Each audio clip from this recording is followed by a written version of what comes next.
Sanibonani. Siyakhumbula kuleli sonto ukuthi uSuleiman Karim ubefanele avelile lapha kuMadlanga Commission. Akavelanga ke.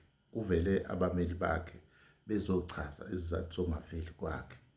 Bahlangana nembibizana, nesurprise yokuthi lapha kuMadlanga Commission uChakalson uMr Chakalaka uveze ubufakazi ukuthi hayi leya ndoda enilweni ithi yagula nina iyabonakala kwezinye indawo yehla yenyuka lapha ko-Western Cape eindaweni zobumnandi ko-Ulwet nendaba nalamadoda yabonakala lapha ema-restaurant.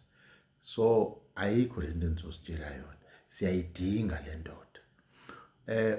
iMadlanga Commission okhomishana lapha akugcinanga lapho, bafake umyalezo kubona labameli ukuthi into esizoyidinga ke manje sizodinga udokotela lo omhlalisile ukuthi azositshela ukuthi uphethwe sifo sini lesi anaso. Izinto zamanje zabheda kakhulu. Ensukwini sekufanele kufike udokotela kubuye kwavela umyalezo uthi hayi udokotela akekho eSouth Africa uphesheya. Lamadoda lawa aliphethe lelizwe amandiya bafowethu. Udokotela usephesheya kuqondana exactly nalesikhathi efunwa iMadlanga Commission. Dokotela akekho uphesheya.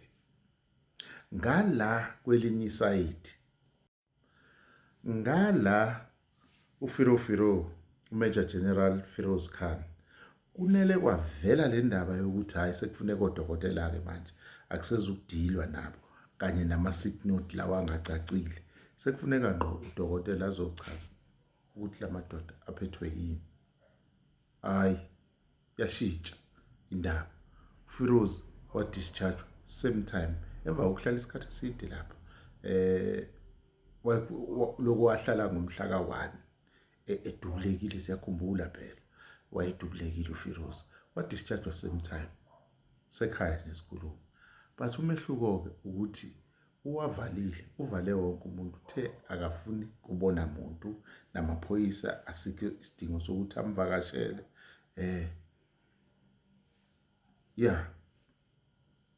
Ngokusho kwabameli bakhe akadinge kubonwa kuphela nje. Abameli bathi bafuna ama-laptop akhe nezinto zakhe lezi eziwufakazi kulamacala abhekene nawo. Kanjalo futhi izolekelela nekhomishana ukuthi isebenze. Hayi madoda, siphethe uFiroz.